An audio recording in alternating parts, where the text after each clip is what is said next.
Anybody there?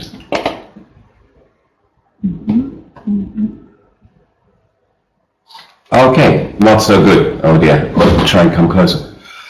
Alrighty, how is everybody? I see we've got people coming in from all over the place. Thank you very much for letting me know that you can hear me, always nice.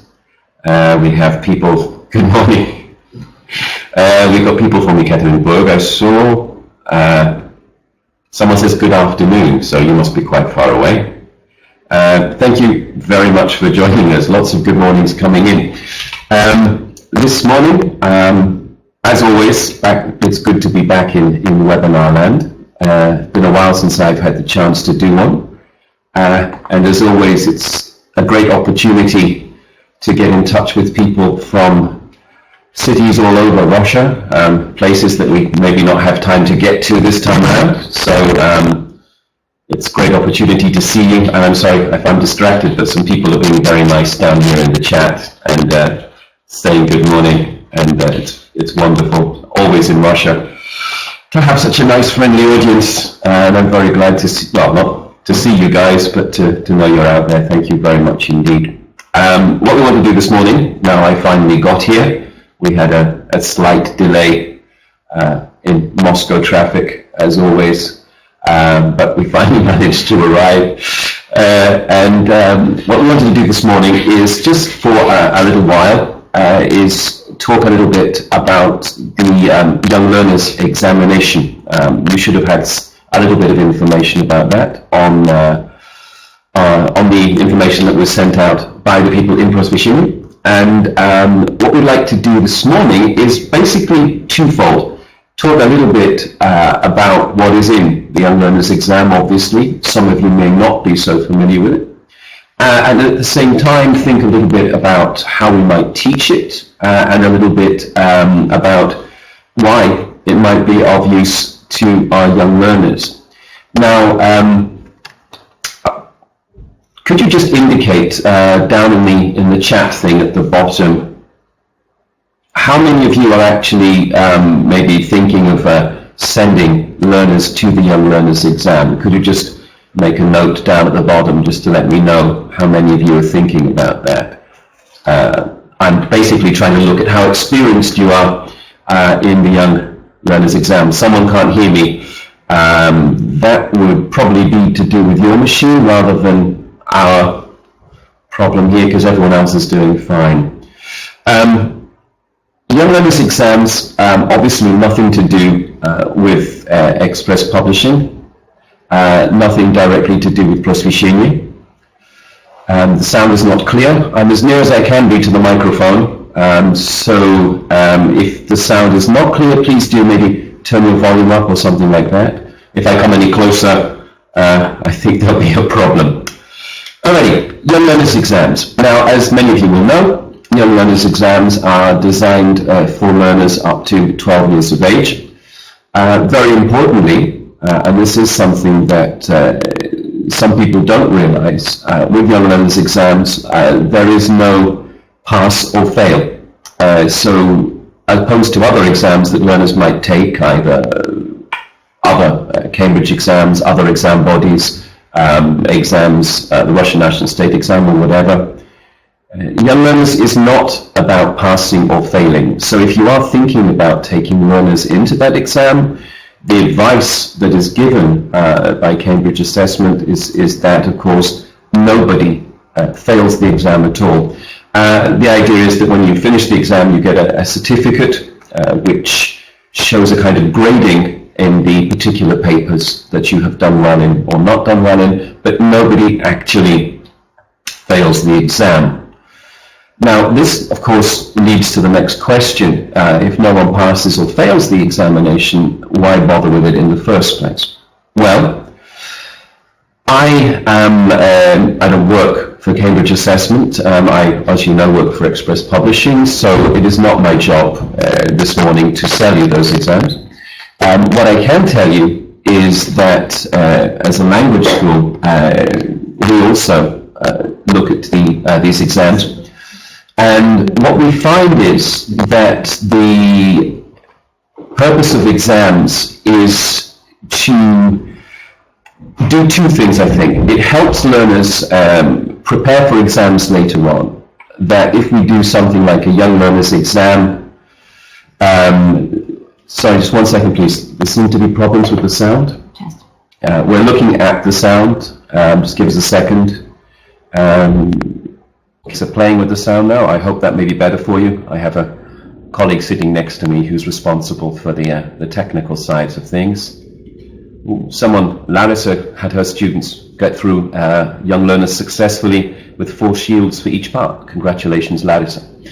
As I was saying, the thing with young learners exams is it can help prepare learners for exams later on, not just Cambridge exams, but all exams in general, in that learners learn how to prepare for exams, but importantly, they learn what it's like to sit in an exam, so that our learners learn how to follow the instructions in an exam, how to work to time in an exam, how to deal with kind of having to work on their own in an exam, because obviously at the higher levels, when learners go into an exam room for FCE or for the Russian national exam or whatever it may be, they don't have their teacher with them, they don't have their mums and dads with them, next to them, and this is a first step in that process for them.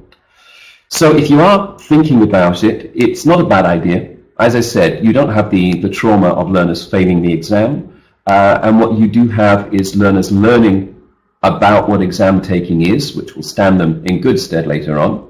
And at the same time, of course, it may help them focus slightly better on their learning in the classroom if there is an exam coming up, because some students work better, not exactly with pressure, but with some kind of focus that's coming up a little later on. My gosh, people are joining us from all over the place. We've got someone from the Far East in. Very nice to see you. Thank you very much for joining us. Let's just have a quick look then at some of the practical elements of the exam and what is to be expected. Now, if you want more information about the exam, the Cambridge Assessment site has a lot of information both for teachers, for parents, on what it means to take this exam, along with examples of the exam, along with comments about the marking of the exam, etc. So if you are interested in it in a lot more detail than I can give you in this webinar this morning, then I strongly recommend you go to their site. They have a very, very easy to use site. It's very instructive and very much geared not just for teachers, but for parents as well. So do have a go. In all fairness to them, they have done that information side of things terribly well. So what you have on the screen in front of you right now, apart from just my face, which is always horrible on webcam, you have just a quick overview of the timing of the examinations. As you can see, the exams themselves are not terribly long. You'll be aware, most of you, that you're talking about the 3 levels: starters, movers, and flyers. And you can see that there are, well, you're looking at something that at most takes an hour and a half at the flyers level, maximum an hour and a half. And at the lower levels, you're looking for a very short period of time in terms of the listening, the reading and writing, and the speaking. Now that's very important, and in fact, great credit to them for that you have a period of time which does not exceed a learner's ability at those ages to actually focus. So that's a very important thing to note here, that this is not something where learners have to sit around for like an hour or so, or an hour and a half in one space at one time and focus for that extended period. That doesn't have to happen. It is very important that learners are only expected to focus for smaller chunks of time, and that is something that they have taken into consideration. But again, this information on the screen is taken directly from their site, and it says basically that starters, the listening, which they always start with the listening, takes 20 minutes, then the reading and writing is for 20, and the speaking activities 3 to 5 minutes. Going up one level higher, and this is the one we'll be looking at in more depth, because I chose the middle level for us to examine. You have movers taking 25 minutes for the listening, reading and writing is 30 minutes, and the speaking 5 to 7 minutes. So you can see a fairly small increase there. And then finally flyers, 25 minutes for the listening. Reading and writing is going to take 40 minutes, and speaking 7 to 9. So you can see fairly manageable chunks of time for the learners there. Now, what we're going to do as we go through is look at what's expected of the learners and look at how we might achieve that, both in terms of exam preparation and in terms of classroom practice generally. Because the truth is that at primary level, we have a lot going on.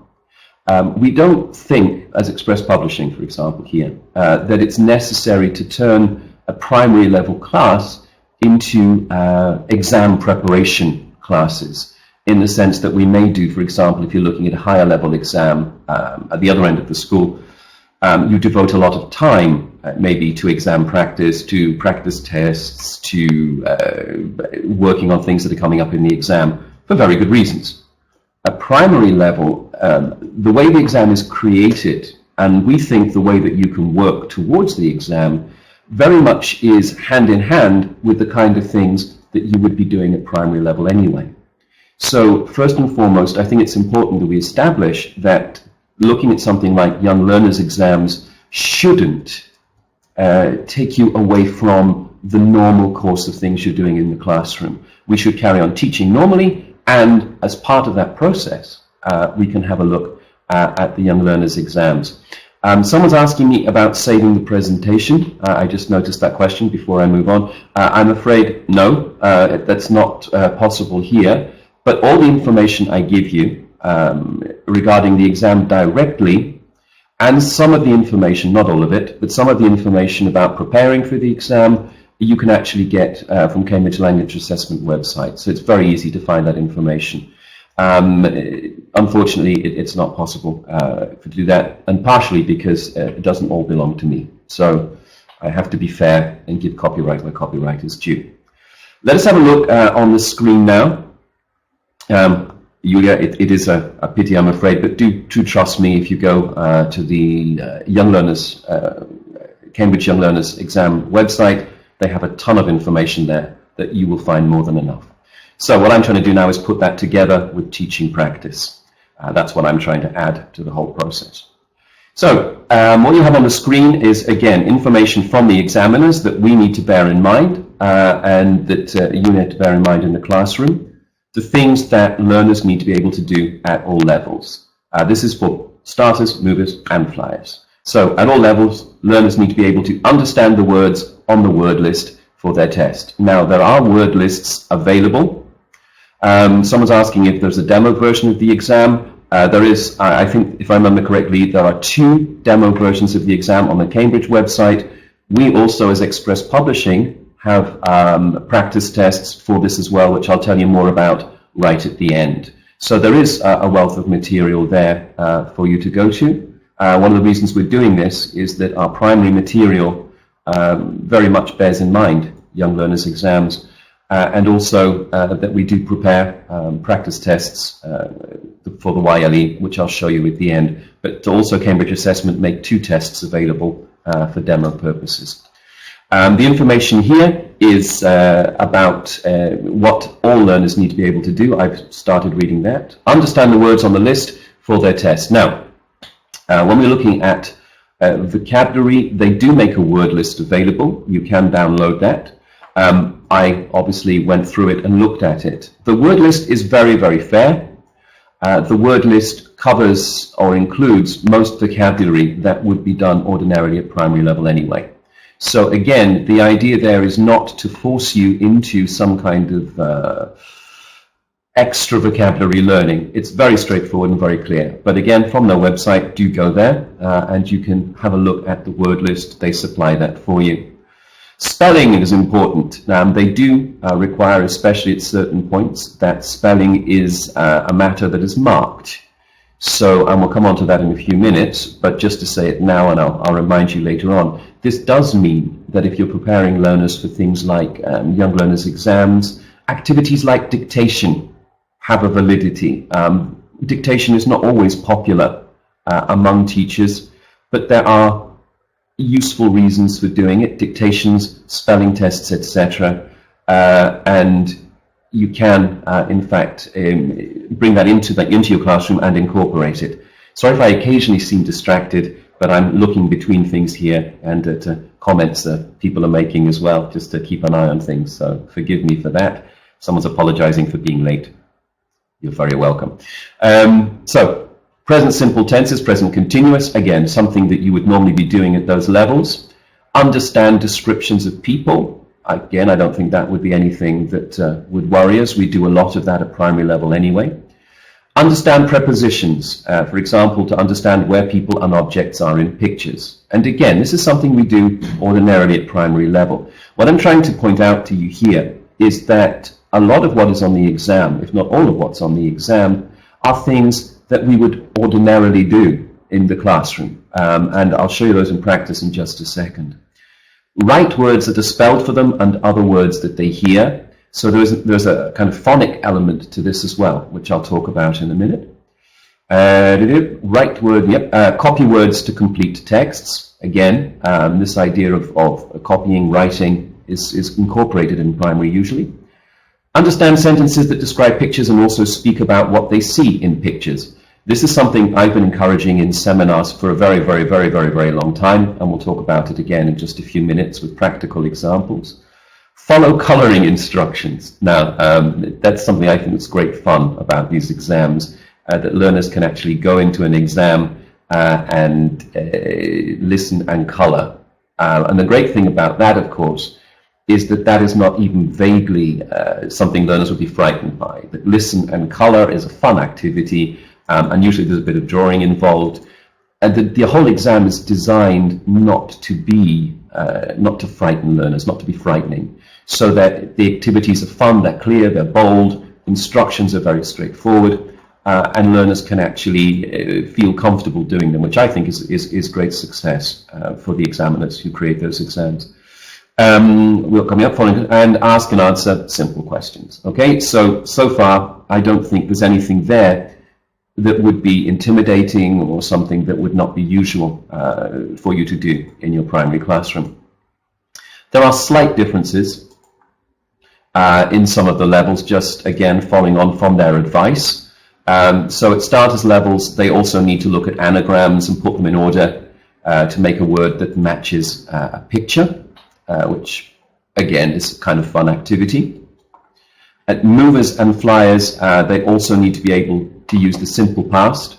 That comes in at that level to talk about what is happening in a picture story, to talk about events. I can see somebody doing this, doing that, doing the other, and to talk about differences between two pictures. So that's at movers and flyers, not at starters level, just to make clear that those differences are there. And again, I stress, if you are preparing learners, you can go and get this information from their website.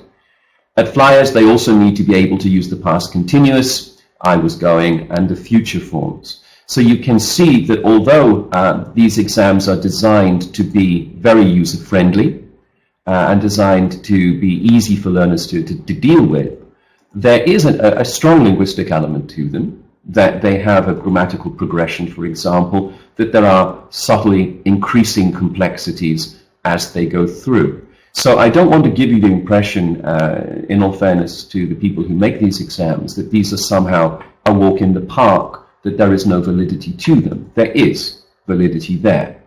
And you can see that from what I just mentioned. And it is very important that when you're preparing learners for young learners examinations, you do check on those specifications to make sure that you've covered details like that. It's not a lot.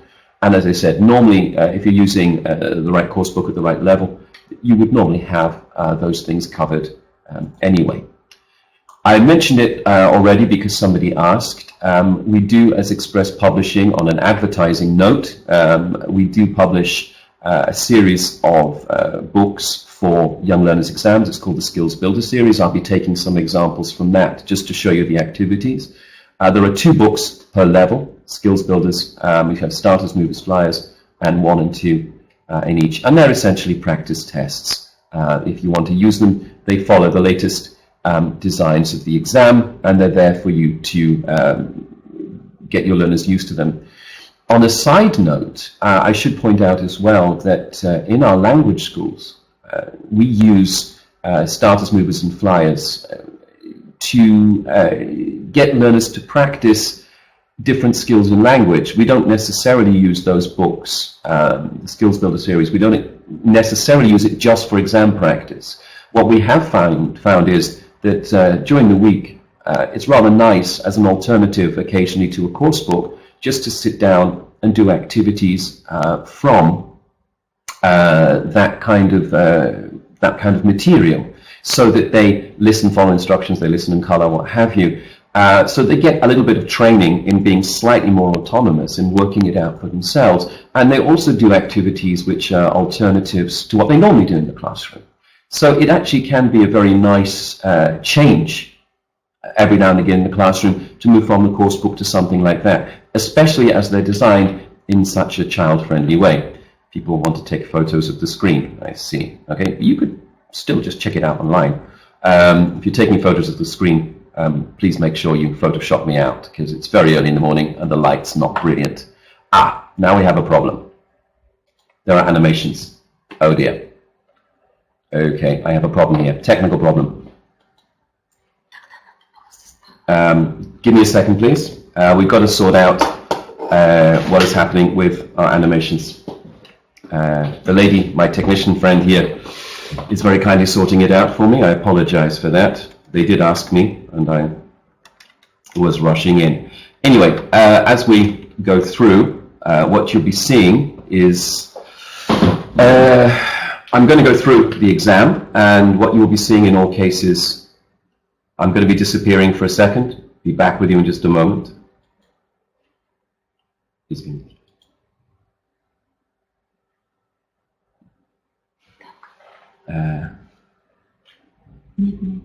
Да, это.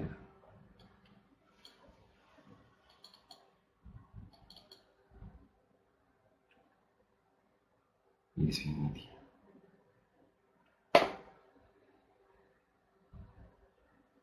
Да? Нет, сейчас. We're still sorting it out. Technical problem.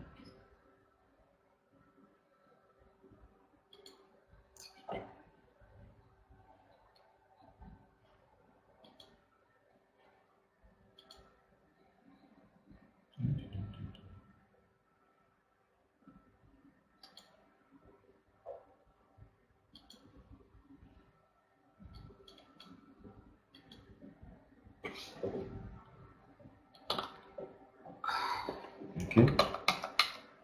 Perfect. Thank you. Yeah, we're good. Perfect. Thank you very much. My apologies to you there, ladies and gentlemen. That was my fault. My colleagues did ask me, and I misunderstood the question, so forgive me for that. What we've got here is the first part of the test, and as I said, it starts with listening. And what you have here is an example from our books of this first listening issue. Let me put up what the learners have to do, so that's on the screen for you there. Basically, this is a test in them understanding simple lexical items, the names of things, and simple phrases with verbs in them. So, for example, riding a horse, running in the field, playing with the rabbit. So what they basically are going to hear is they hear essentially a dialogue regarding the picture. And what they have to do is simply match the names of the individuals being described to the picture by drawing lines. And as you can see, there's an example there. You have the line from Lucy to Lucy riding a horse there. Always please remember, in the young learners examinations, they have an example for the learners. It's very important so that the learners can see what's expected. Of course, if they've been practicing, they will get that information anyway. So this is what they're basically expected to do here, listen and draw lines. Now, one of the things they remind you is that there is an extra name that is not used. So it's not that straightforward. They don't have to do all of them, so they have to listen very, very carefully to the information. They are encouraged before drawing the lines to listen very, very carefully to what is going on. Now, again, we can't do it now for copyright reasons and for reasons of the the presentation. But if you want to hear the listening that goes with this kind of section, you can go online and they do have downloadable versions of it for you that you can download and listen to and practice. And obviously in the series that we've created, there are listenings that go with it. For reasons of time today, we're not going to do that because I want to make sure we always seem to have very little time for questions. I do want to leave a few minutes at the end for questions. But you get the basic idea there. They listen and then they draw lines. Now, in terms of helping learners prepare for the exam, there are activities in the classroom that obviously we can do. Any type of reading that involves pictures in a course book can be used to help learners get used to this activity. So, for example, any image that involves people doing things, essentially, get learners to describe, to discuss what they can see people doing. Okay, so you can say to them in any picture that they get, what's this person doing, what's that person, so that we start to activate the verbs that they need. Also, a memory game. So you can do it, you're familiar with that kind of game, where you basically give the learners half a minute to look at a picture, either from a book like this or from the normal course book. They cover up the picture after a half a minute, and they have to remember they saw somebody running after the chickens, they saw somebody riding a horse, they saw somebody collecting eggs, they saw somebody playing with a rabbit, so that you get them to think about and associate the image with verbs of action and the people doing those actions. This is quite a nice one. And of course, getting them to learn these verbs, activities like miming and learners guessing what activity other learners are doing is always a great thing to do in the classroom to help prepare. This is taken from one of our books. In fact, this is taken from Starlight. Always, always, always, we have encouraged teachers, whenever you're doing reading comprehension, for example, or any kind of reading text, get learners to discuss pictures. This is very helpful for all elements of the young learners exam, because almost all elements are accompanied by pictures. So you get learners, before they read anything, before you do any kind of activity, what can you see? What are they doing? Who's doing what to whom? Where are they? Are they on something? Are they next to something? All of these kind of language activities on any kind of text will be helpful when our learners are preparing for an exam. Okay? So now we go to part 2, which is listening for specific information. So here, it's a fairly standard activity, one without pictures for a change. It's about the only one that doesn't have pictures. You have gapped text, and the learners have to record, they have to write down words and numbers that they hear. And there are 5 items in that test. It's a fairly standard kind of closed test. All of the activities they have to write down about will be things that they will be familiar with. Now, obviously, one of the things that learners need to do is to have practice, and practice in the form of things like predicting. So, for example, in number 1, it says Peter's favorite sports. We have sailing there. Now, they're obviously listening to some kind of sporting activity. And in the classroom, when we're preparing for these things, it's a good idea to do things like, guess what kind of word could go there. And obviously, it could be football and sailing, or jogging and sailing, or karate. I don't think it would be karate, probably a bit too difficult to spell. But here, spelling does matter. So this is an occasion where learners will have to listen very carefully and get the right form, and the right spelling is very, very important. And obviously, numbers are another alternative here. For example, number 4, number of people on the boat. So learners know that they're listening out for a number there. So that kind of common practice. And of course, this type of activity goes right the way across the board in terms of exams. It goes right up to advanced proficiency levels. So learning those skills at these levels is a great thing to do. Once they've done it, in the classroom, another way that you can help learners with this is for them to give an oral report using notes that they've made, so that they can do the activity in the class. I'm talking obviously not in the exam. They do the activity, they then cover the book, close the book, whatever they've been doing, and then they tell you what they remember about, in this case, Peter and his hobbies and what he does. So you get learners, again, to focus in on the information, the particular vocabulary that's important, and give them that practice there. Okay? Now, in terms of the classroom, obviously, again, these are taken from a number of our series. You've got a whole bunch of opportunities to practice this kind of, that learners are trained to look at it before listening. So they predict the kind of information they're going to be listening out for. And what this does for them, when they get good at it, what this does for them is to let them know that when they're communicating, when they're listening as an act of communication, they don't necessarily have to understand every single word that's being said. What they need to be able to do is to pick out the important bits of information that they're looking for. And that's a great skill to learn. Okay, and as they go up, that becomes more complex, but the essentials remain the same. So there's great practice there. Another thing that doesn't hurt is a little bit of practice in phonic awareness, in learning the connection between sounds and the way things are written.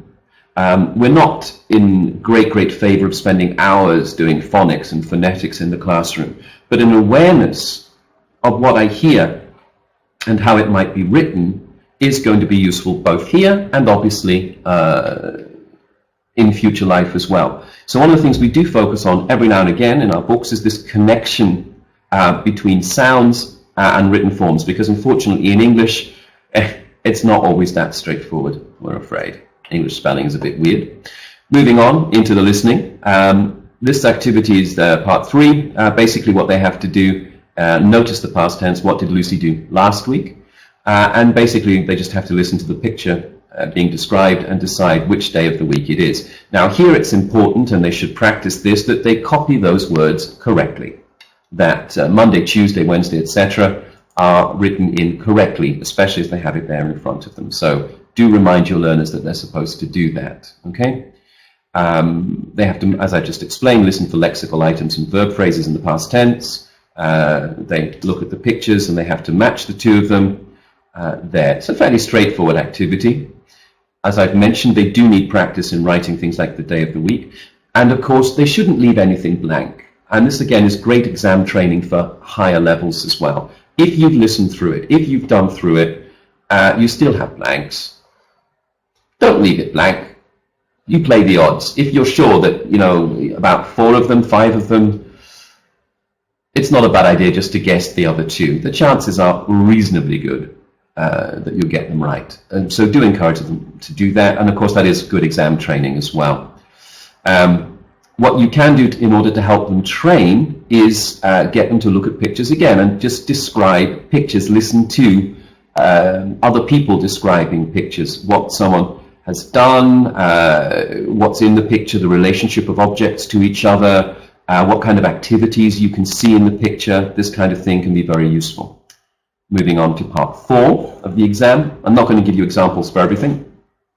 Part 4 of the exam is basically just selecting the correct choice based on descriptions. This is very important for learners here, that they read the question carefully. You can see the question's very short, like what is John's favorite food? How did Sarah go to London? What did Adam give Chris? There are other questions as well, they're just not on this page.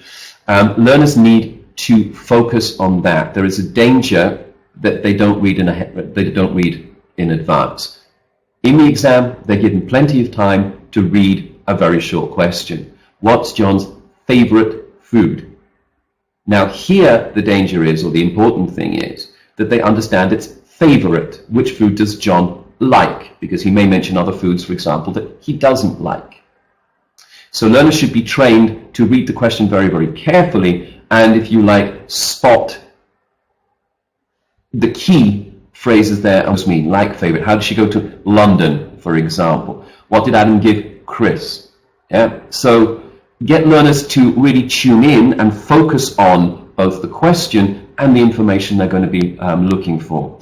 In practical terms, the advice is that learners should make sure they only tick one box, that learners Again, should look at the vocabulary on the list that is available from their website, as I've mentioned already, just for you to double check. Although, as I've said, as you've seen, I think, all the vocabulary that you would normally do in primary is the vocabulary that we're looking at here. There's nothing there that is unusual. And remember, this is movers level. Learners should listen to all the dialogue before making their choice. This is what I was following on from what I was saying to you, that they shouldn't rush to make decisions. They should understand the question and its implications. They should have a look at the picture, and they should make sure that they listen to the end of the sentence or the statement, and make sure that they have fully understood and listened to all the information that's there before making one choice. Rushing ahead on this one is not a good idea. And when you're working with the word list, make sure that learners have gone through nouns and the verbs, etc. You can do, descriptions in the class to help them train for this. You can obviously do practice listening. This is a very low-level one, where learners listen to a description and they have to decide which cat is being described. So you can start this very, very low down in primary education. And you can also get learners to just discuss pictures, to describe pictures to each other, etc. The things I was talking about before. This is my favorite one, I'll be honest with you, this next one here. This listen and color. I wish more university exams would do things like that. But here it's very, very straightforward. It's following instructions, listening to colors, positions, for example, behind, in front of, on, simple, basically prepositions of place, things which show relationships to each other. They get a dialogue. Now, it's very, very, very, very, very, very, very slow. I should stress that. All the recordings that we've been talking about for the listenings that we've had a look at, and do go online and do listen to them, are very, very slow, and the information is very, very clear. For example, it would say, look at the chairs in the kitchen. In the kitchen, yes, in the kitchen. Color the chairs yellow. Yellow, yes, color the chairs yellow. That is the kind of dialogue that they have. I know because I've recorded quite a few of them. And what you get there is therefore very clear instructions repeated so that the learners are familiar with it. Okay? And what they have to do is follow those instructions. What they do have to be careful of is not to color more than they're told to do. They shouldn't get carried away with it. Learners shouldn't, start just drawing away and coloring away because, it's fun. Unfortunately, here they can only color the things that they should. And they have to listen carefully because it may be one chair or two chairs. The room is going to be described. So they should be listening out for information which is going to orientate them within the picture and help them decide. Okay, but remember, there is a lot of repetition of ideas going on. Occasionally, they may be asked to draw something. One I saw from their site was to draw a cloud in the sky. Maybe draw a plate on the table, something like that. Something very, very, very simple. They're quite often asked to just draw one thing. If they are asked to draw, then it doesn't have to be perfect. It doesn't have to, they're not doing the artwork, it just has to be where it says and be recognizable. And that's a useful activity there. Now, in terms of preparing learners, obviously they need to know the names of things like the basic colors, the very basic colors. Your reds, greens, yellows, blues, what have you. It doesn't have to be, the kind of different shades. And good practice in listening and following instructions, as you've got here, is something that could be doing. Generally speaking, any kind of listening where they listen and number, they listen and color, they listen and follow. So essentially they listen not just for information, but listen and follow instructions is a useful activity for them to do. And even things like non-listening activities, not on the CD, but just like Simon Says or something like that, can be very, very good practice for getting learners just to listen out for instructions generally, not just the colors, but instructions generally. And maybe you could do Simon Says with prepositions. If Simon says, go next to the desk. Simon says, stand by your friend. Simon says, stand in front of your chair. This kind of thing, just to familiarize themselves with those kinds of activities and following instructions. Moving on, just to show you, I want to get this done relatively quickly now. The reading and writing, again, you can go online, you can find examples of this. What you have here is basically definitions of things. So they read on the right-hand side definitions of things, and they have to find the picture. Please notice the words are written, therefore the learners should be able to copy them directly. Understanding definitions, being able to label things, to match definitions to pictures. Okay, it's very, very straightforward, and I think it's very fair. And you can see in those pictures that there's nothing trying to trick them, there's nothing that's difficult for them to see going on there. Okay, again, all of the words there will be taken from the word list that they produce for you. Describing words, descriptive words are very, very important here, but they're very important in general when learners are learning language. Okay, so if you take, for example, I'm just going to show you ways we can work on it. Things like, this is Express Publishing Picture Dictionary, for example. You can play little games together where learners take a thematic area, like, for example, here, the bedroom, and they can describe words within the picture dictionary, within the word list in the book, to each other. And they have to guess which one it is in terms of what you use it for, in terms of where it is, in terms of who has it, this kind of thing. This is great to practice. This can be done from any kind of word list, picture dictionary, absolutely great practice for them. And lots of vocabulary practice anyway. Constantly getting learners to identify pictures and what they are. This is something we do at a primary level all the time, so it shouldn't be too difficult for learners when they go into the exam. Here, simple yes or no questions is the next part. Learners are given a picture, they have to look at it. So again, lots of practice in describing pictures. I can't stress that enough. Lots of practice in terms of what's going on in pictures, in looking at detail.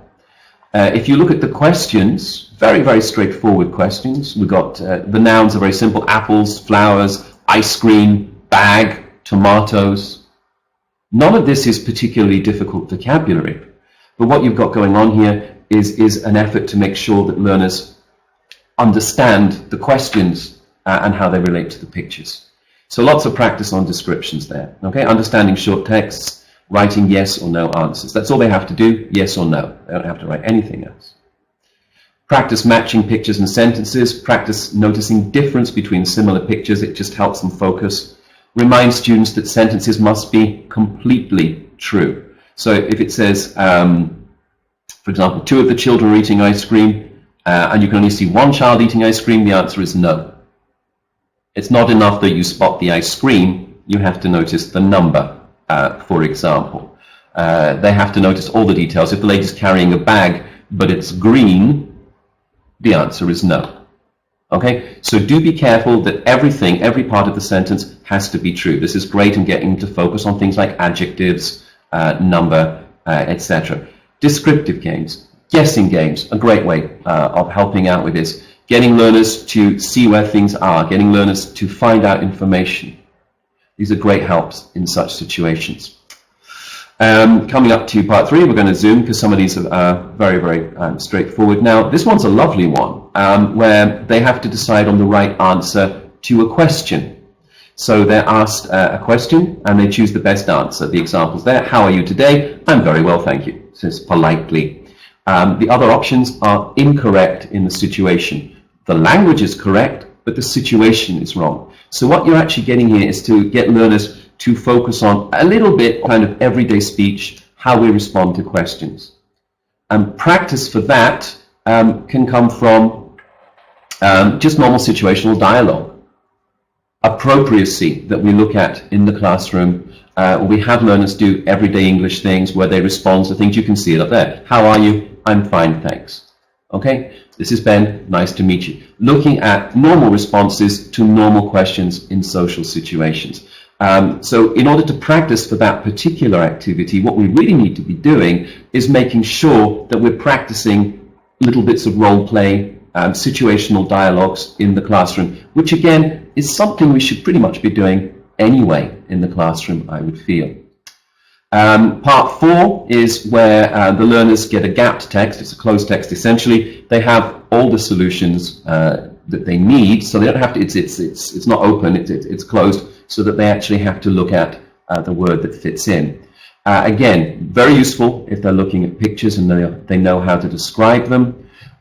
They don't really have to do anything other than put those words in the right place. What it does require is a certain amount of ability, on the one hand, to comprehend the sentence, to see what might be missing, and of course an idea of the grammatical value of the word. Does it need a verb here? Is it a noun? Should it be an adjective? So a little bit of awareness, not too much explicit awareness, but an awareness of how a sentence is put together is very helpful in this particular section. Okay? Various forms of the word, so it may be adjectives, it may be the verbs, it may be the nouns, and when they've finished going through that, they have to decide on the best title for the page. So again, what you're looking at here is a summary idea, and this again is something we can practice in the classroom. Reading a text, giving it a title. It helps us understand the whole of the activity we're doing, and learners are encouraged to think of it not just in terms of sentence forms, but actually in terms of being a whole thing, a text with meaning.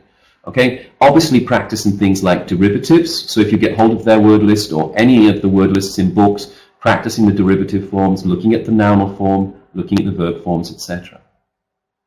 Okay, lots of practice in that for global understanding. Getting learners to read a text in classroom and asking for a verbal summary is also helpful with that particular activity.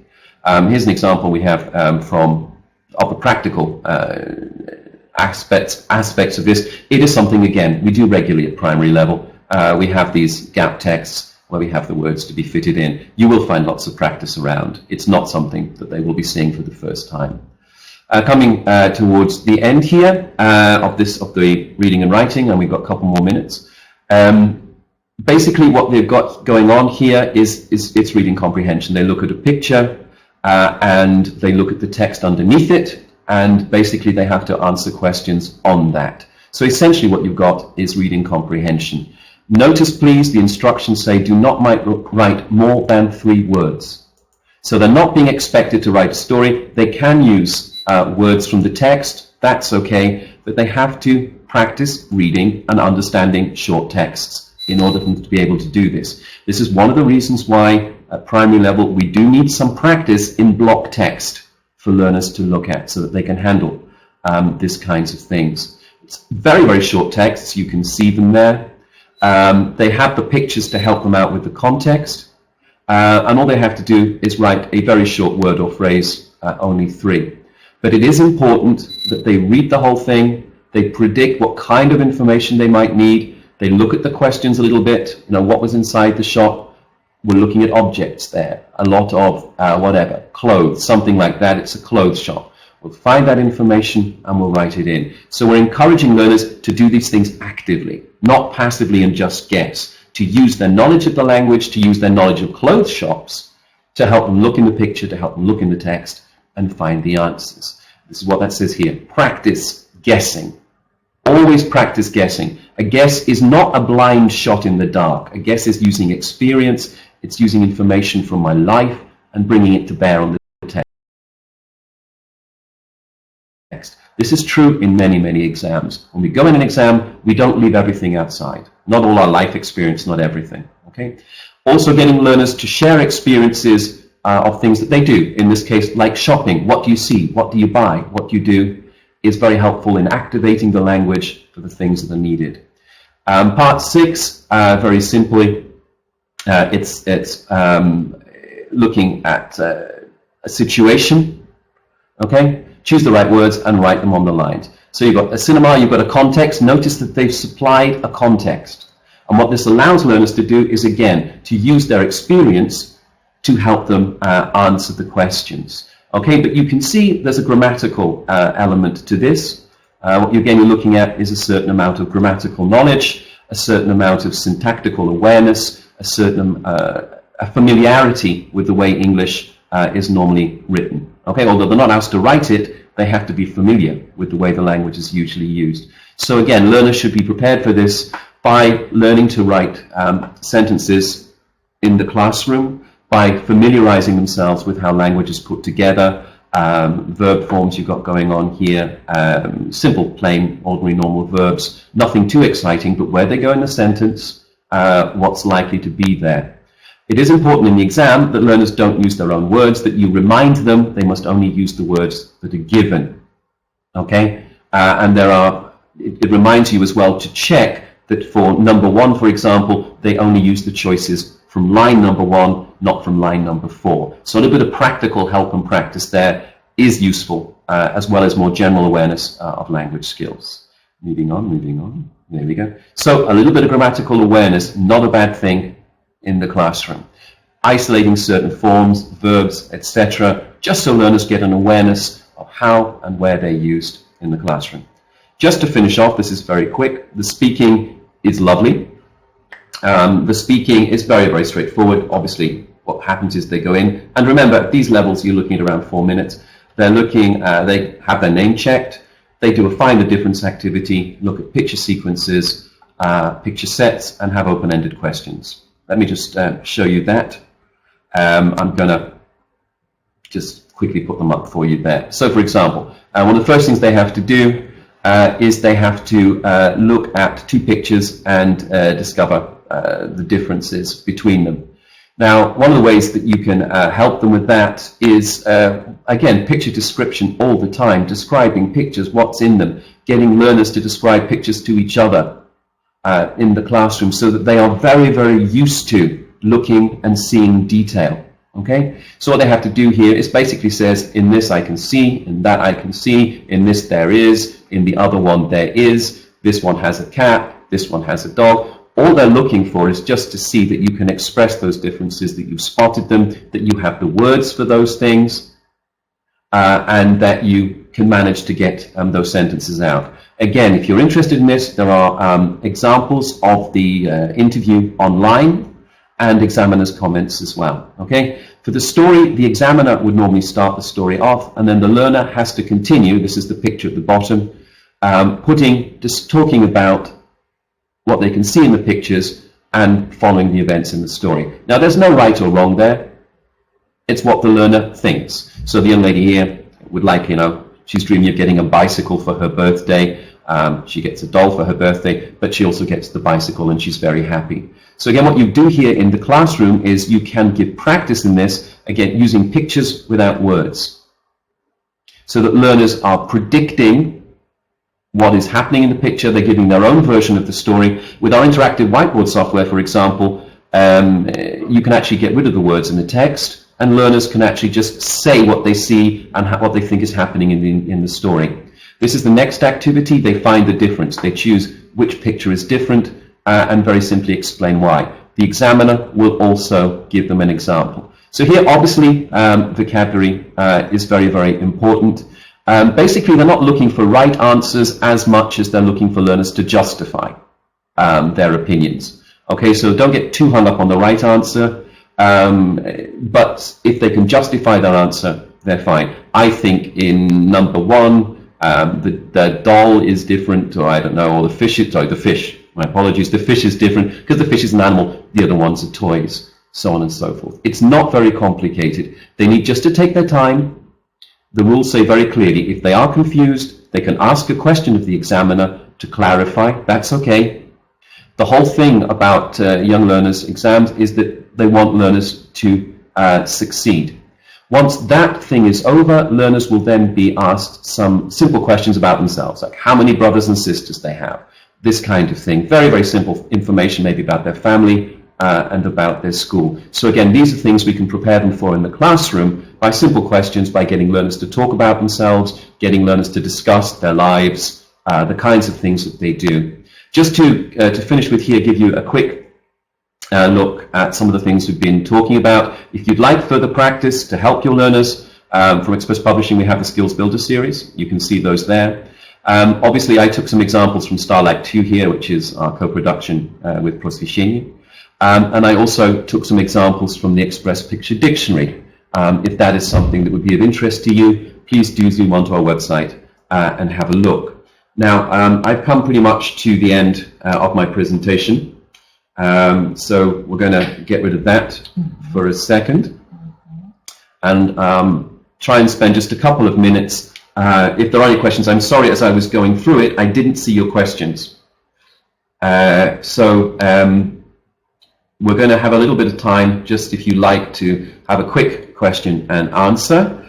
And someone very kindly, my colleague here, Prosvещение, your colleagues are great, has got some questions copy and pasted for me, so I shall very quickly go through some of those. Don't children get tired when they prepare for exams for a whole week? Well, what I tried to point out to you in the presentation is that at young learners level, we don't think that learners need to do so much explicit preparing for examination. That a lot of what we talked about, a lot of the things I tried to show you, and the connections I was trying to make, are that these are things we ordinarily do in a classroom anyway.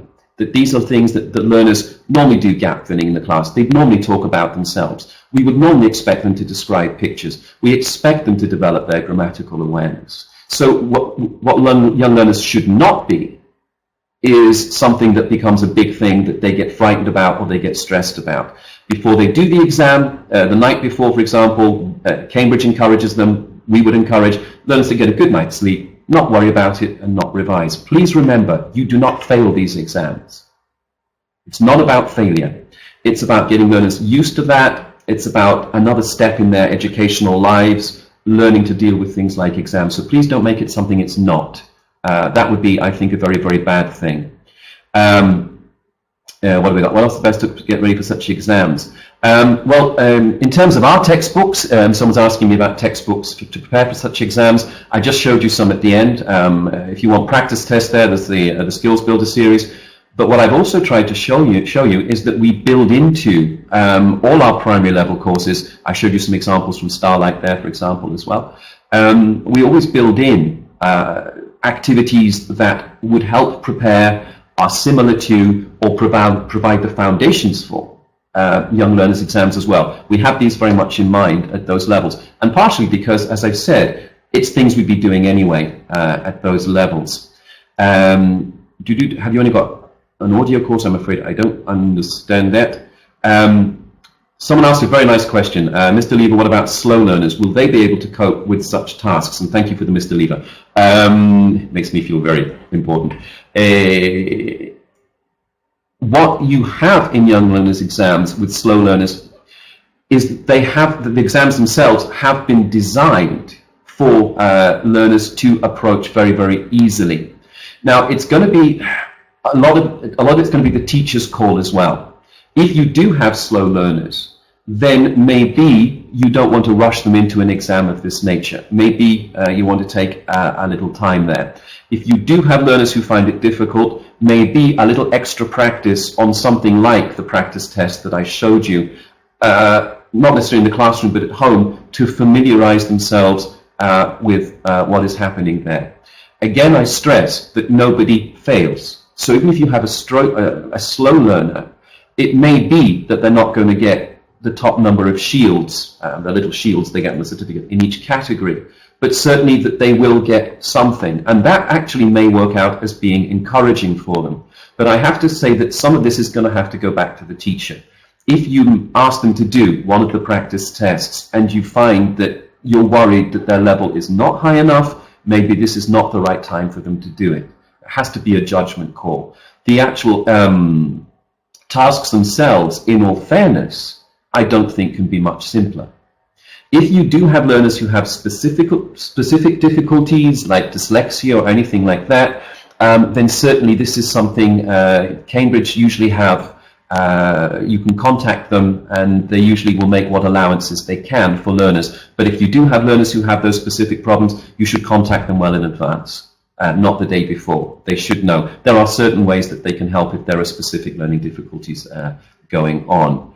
Is YLE the same as the KET? No, YLE is at a lower level to KET. YLE is designed for learners up to 12 years of age. There are similarities with the KET. There are similarities across the range of exams, but it's not the same level at all. The KET has slightly more complex issues going on as well.